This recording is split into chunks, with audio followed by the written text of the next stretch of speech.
Xin chào mọi người, hôm nay mình sẽ đi review cho các bạn về một cái phiên chợ của người Mông. Đó là khu chợ Lùi thuộc xã Thạch Lâm của huyện Bảo Lâm, tỉnh Cao Bằng. Và bây giờ chúng ta sẽ cùng đi khám phá khu chợ Lùi những ngày giáp Tết.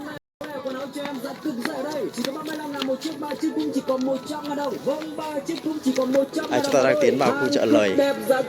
Và những phiên chợ gần Tết này thì chợ có rất là nhiều quần áo. Và ở đây là đúng hôm qua là học sinh được phát tiền chế độ, nên là các mặt hàng được bày bán rất là nhiều. Đây là các loại ốp điện thoại, dán cường lực, điện thoại nha, toàn là điện thoại mới thôi. Đây là có những hàng dao này. Dao này không biết là nhập từ đâu về, nhưng mà không phải là dao Phúc Sen. Chợ này thì bình thường rất là đông, có thể là một trong những chợ đông nhất huyện Bảo Lâm.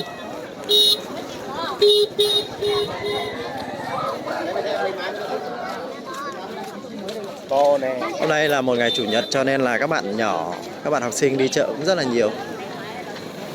Thì bên dưới này là cũng là một chợ này, để xe này.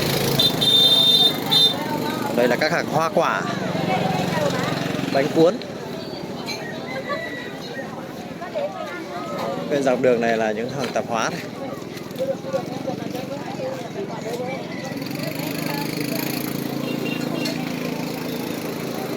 Chị, hôm nay đông khách không? Dạ. Còn ở đây hả? Còn ở đây thôi, hết Tết chị ạ. Vâng.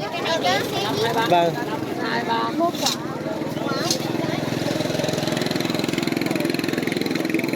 Đây là rất là nhiều đồ chơi trẻ em này.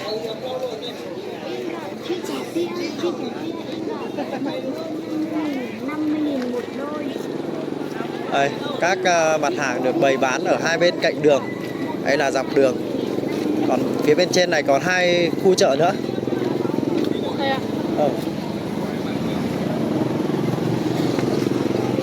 Chúng ta hãy cùng tiến vào qua bên này đi.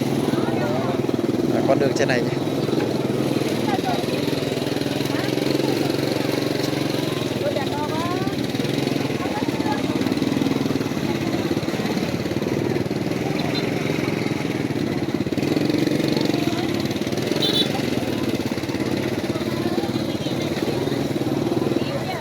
Chúng ta cũng biết rằng là những người đồng bào thì rất là thích đi chợ, nhất là vào những dịp giáp Tết như này. Hôm nay là bày bán các loại quần áo, giày dép.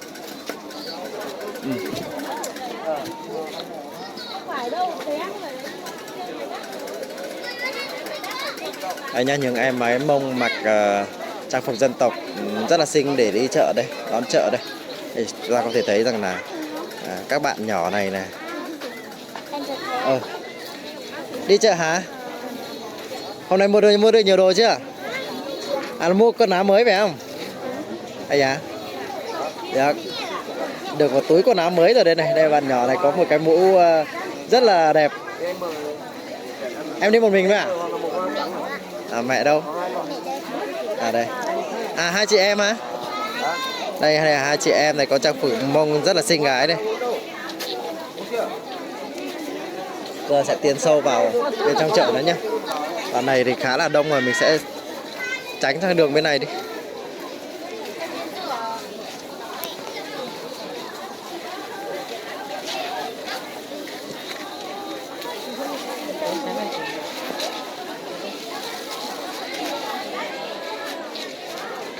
Cái này là phía chăn màn. Cái đồ này thì gần như là chợ nào cũng có rồi nhé. Chỗ nào thì cũng có. Chúng ta sẽ tiến lên phía bên giấy chợ ở trên, khi nào nó sẽ nhiều cái hay hơn. Cái này là người ta bán những cái thuốc. Đấy, bà bán những cái thuốc, rất nhiều loại thuốc khác nhau. Và mình sẽ hỏi một số loại thuốc. Anh nha, đây là thuốc dân tộc. Bà đấy là cái gì ạ? Hả? Đây là cái gì đấy ạ? Cái này là À, cái ít không ít của con ít của à? Cái con gì đây nhỉ? nó chua mà. Không biết là móng con gì, móng con gì ấy. Nó cổ nó mà hả? Móng con gì đấy các bạn. Bà cũng không hiểu tiếng phổ thông cho nên là mình cũng không biết. Cho hắn này cho cái lia, tụi mình vừa vừa có chiếc con chữ cái cho mình qua đó là cho nó cái chiên nè, À, cho này lo này xí xí, cái này cho mình cho vâng, cái chiên. Ở đây là cái cục gì ấy, giống như cục đất đấy các bạn ạ, nhưng mà không biết là cái này dùng để thuốc gì. vô là mà hôm nay có chơi anh này năm để tới tới rồi anh tôi sao này hết mua Chị Pao không? Tao không biết đâu, không biết nghe tiếng đâu. Đây là da này. dưới đây là Da của con gì ấy các bạn, mùi thuốc bắc rất là nồng nặc nhé. Và đi vào đây là mùi thuốc bắc rất là nồng nặc. À, vâng. Đây là bà cụ có vẻ là rất là cao tuổi rồi. Tầm khoảng 90 tuổi rồi bà vẫn chạy chợ ở đây đây. Vâng, cháu cảm ơn bà nhé, cháu chào bà.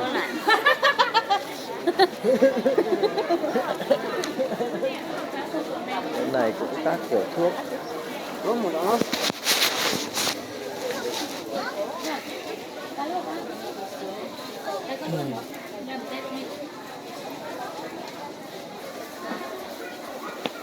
Trên này là lên lại còn một cái chợ nữa. Trên này là chuyên bán trang phục dân tộc. Và chúng ta sẽ cùng đi khám phá. Ôi giời ơi, hai mẹ con đi chợ hả? Anh đi để săn ảnh à? Ừ, anh đi chơi tí. Đang bảo đi tìm quán nước để ngồi. Đường nước không? Quán nước ở bên đầu bên trên này. À đây em mới đi chợ. Anh mới vào, cứ đi đi.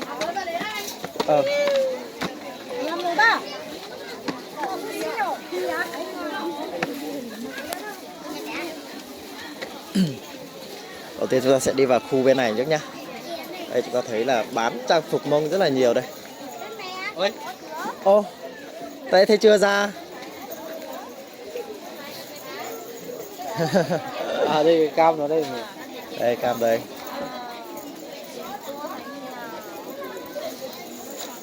Có rất nhiều trang phục của em này. Em hôm nay bán được nhiều không? Kéo tay phết đây nhỉ, từ may được nhiều quần áo như này. Có chiếc tàu à? Thế là được rồi, bán trang phục dân tộc này bây giờ em lâu lâu bán trên mạng nữa được mà. Lâu được một vài bộ trên mạng thầy ạ. À, thầy xem một tí nhé. Vâng, xem đi. Đây là những cái trang phục Mông của các em nhỏ này. Mấy bộ này thì ví dụ như bộ trẻ em này thì bán khoảng bao tiền em? 300 hơn, 400 gì 300 đấy hơn, thế mấy vâng. bộ người lớn kia thì sao? Bộ đỏ đỏ kia sao? Bộ đỏ đỏ, kiểu bộ phố váy 2 tầng đấy thầy em bán 900.000 một bộ. Đâu mà đẹp phết. Tại bởi làm mình toàn làm thủ công ấy, sâu từ hàm người nên là mất thời gian. Nhưng mà thành thật Đó là có lô chân là đi rất là đẹp nha, những cái mũ này cũng rất là đẹp này. Đi kèm trang phục luôn phải không em cái này à? kèm trang phục ạ, kèm bộ này À. thầy. Đây là Cái này là mình mua sẵn hay là về mình khắc đính vào? em kiểu về em khắc đính vào ấy, À. em mua cái số của trong này về em Nhưng mà chắc hồi trước cũng phải đi học đâu thì mới biết làm mấy cái này chứ đúng không? Hay là tự Tài mày mò tự biết làm? tự mày mò làm thầy ạ. Thế giỏi đấy, khéo tay phết. Đây là một bạn học sinh cũ của mình nhé. Đã ra trường khá là lâu rồi, bây giờ cũng lấy chồng có con rồi. Là ở nhà may quần áo để bán. Rất là nhiều trang phục đẹp đây. Có sai có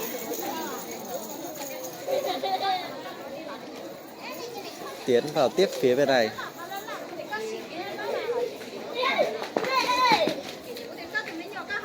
Nhiều trang phục này. em mới đi mua quả bóng. Nhìn nhiều mà tí bẩn đấy mẹ cho Hai đây là hai anh em hả chị? đây là cậu, đây là cháu à? À, cậu cháu. Cậu thì răng dùng hết rồi. Còn mấy cái hàng trên hàng dưới dùng hết rồi. Đâu xem nào, gầy tí ra nào. Cậu thì già thôi, gọi cậu là răng dùng hết, đúng rồi. Chưa gì đã đi đòi quà rồi, đây này, đều đòi đồ chơi rồi này. Đấy nha, những bộ trang phục Mông mà khá là rực rỡ, rất cho chú.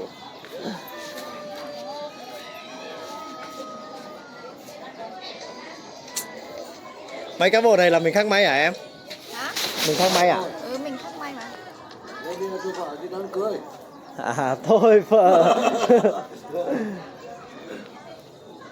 Vợ đi đám cưới thì lại rực rỡ hơn cô dâu lại không được đâu đấy. Còn con dâu Xinh hơn cô dâu người ta lại nghĩ cô dâu nữa thì có mà chết. Đây này, bộ này mặc rất là đẹp này, cái bộ này đi chụp ảnh là thôi rồi. Các những bộ như này phải có mũ theo chứ em nhỉ? Có mà nhưng mà chưa làm ý. À, Không kịp. không kịp đúng không? Đây là bộ nam này, những cái trang phục nam này, đính cứng nha. Những cái phụ kiện vào cũng rất là rực rỡ.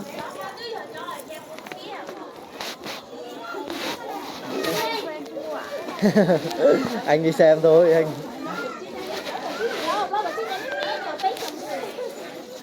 Chúng ta tiếp sang phía này.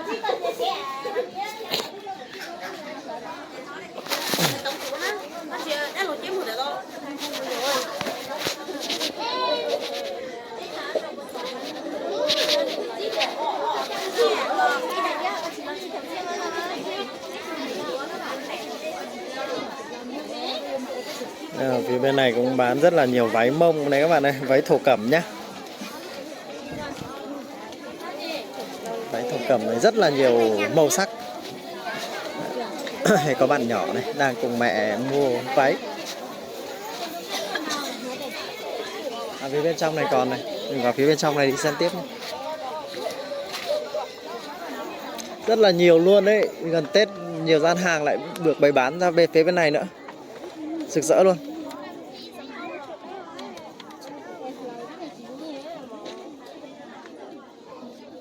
Đa số là những cái váy nó đều có cái cấu tạo giống nhau, có đai có áo giống nhau. Ở bên này hết rồi, quay lại. Có mà bao tờ hay có chuyện Tết. Hôm nay mình hỏi bạn gái kia, bạn học sinh kia thì bảo cái bộ này thì bộ trẻ con thì tầm mấy trăm, 300-400 đến một vài triệu cũng có, tùy từng loại. Cái bên này là những quầy thịt lợn đen. Bác đi chợ à? Hôm nay bác đấy. ơi. Chạy lọn căng thế. Vâng.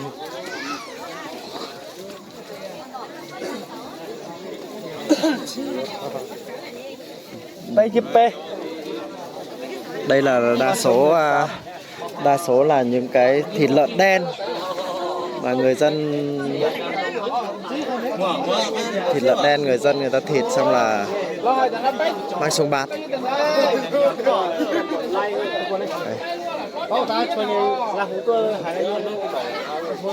Bên này phía bên thẳng ra bên kia là bắt đầu toàn thịt lợn nhé. Bên này vẫn còn quần áo nữa đây này. Đó, mình sẽ rẽ sang đây một chút. Rẽ sang phía bên này một chút. Đây là toàn quần áo. Có vẻ như là phía bên này là người ta nhập về rồi, nhập về bán rồi. Những cái người ta nhập về để bán lại rồi, không phải là tự tay làm. Váy Mông nhá.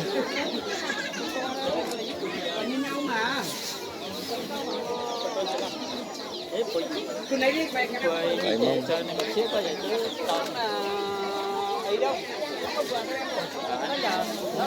Rất là đông các bạn ạ. Đây, các bạn gái mặc trang phục Mông cũng đang đi mua tiếp.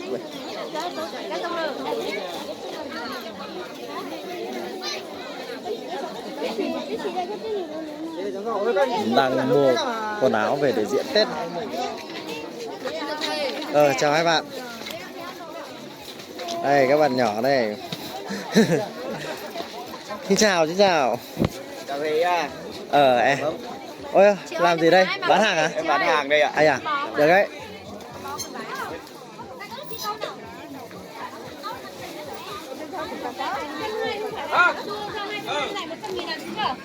Cái bên này là quần áo bình thường rồi, quần áo nhập về rồi.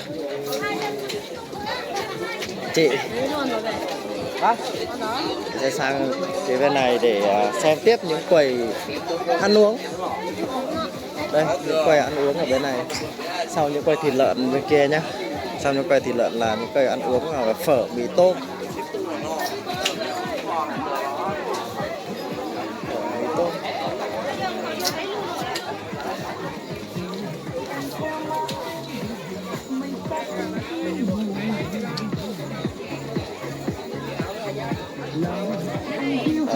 Những cái đồ chơi cho trẻ em.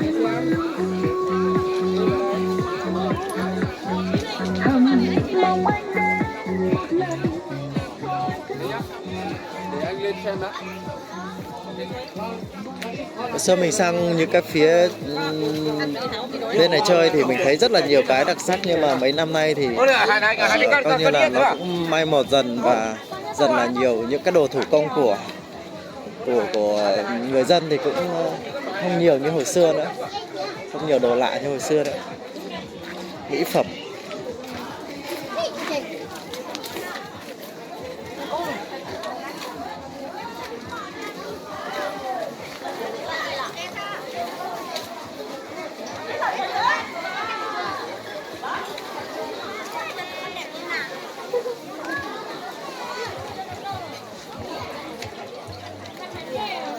Đây là chỗ bán rượu đây nha các bạn nha.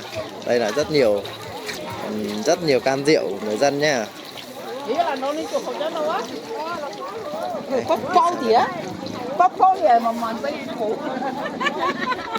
Đây rất nhiều hàng rượu của người dân này. Cô.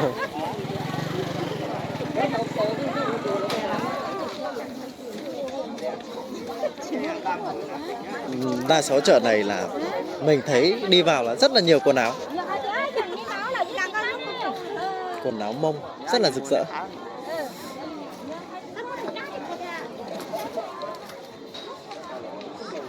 Dao, những cái đồ phục vụ cho bà con.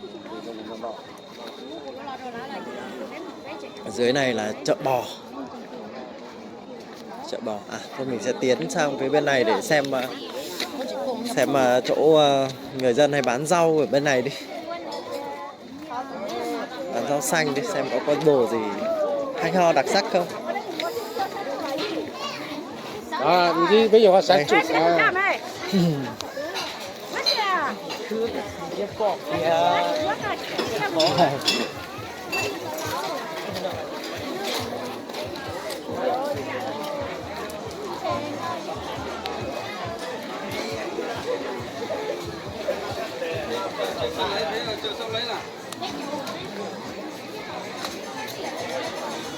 đây nha, đa số là bán cái đồ đấy.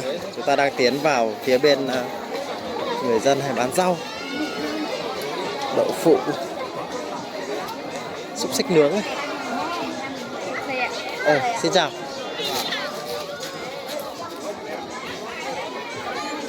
Đây rau xanh của người dân đây. Cái củ gì thì mình không biết. Mèn mén đấy. Bột này là bột mèn mén phải không, hay là bột gì đấy? Không phải đâu, cái bột này. À, cái bột này sát ra thôi đúng không? Bột đỗ nha. Mình tưởng là mèn mén.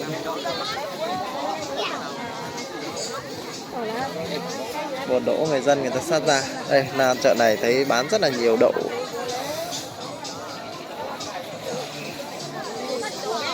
Mùa này thì đa số những cái người dân ở đây người ta hay trồng rau cải là nhiều này, củ cải đỏ này. bao nhiêu tiền? 20.000 à? Mua được gì nhiều rồi? Mua rau cải. Thế à? Sao mua nhiều đây? Mua nhiều đây? Mua chị anh bảo mua mà. À, chị anh bảo anh mua rồi chị. Nhưng mà rau cải này có phải đâu gọi chị anh chứ? Có phải rau cải làm dưa đâu? Mới gọi xong bảo cái này mà. À, phải cái này đúng không? Dưa muối rồi đúng không? Ok, thì anh mua, em không mua đâu. Đây là những bạn YouTuber nhá. Những bạn YouTuber cũng đến quay phim này. Đây là máy quay, có chân quay các thứ này. Rau xanh. Và mình sẽ xem một chút cho bạn quay. Em ơi, kênh của mình là gì? À, em mình đang quay đúng không? Coi bạn nhỏ này. Vợ chồng bán gì không? Không đâu đấy. Có quả đu đủ này, đu đủ mùa này chắc là không mềm mấy đâu. Đây chắc là những cái vị thuốc của người dân.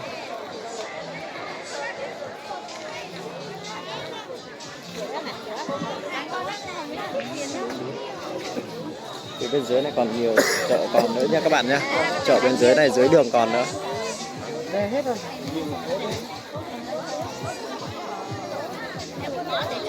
Rồi mình sẽ, đây gọi là cũng là gần như là cuối chợ rồi. Mình sẽ tắt video, kết thúc video tại đây để mình đi chụp một vài kiểu ảnh của bà con bán hàng ở đây.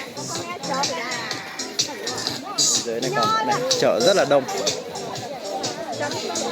Xin chào các bạn nhé.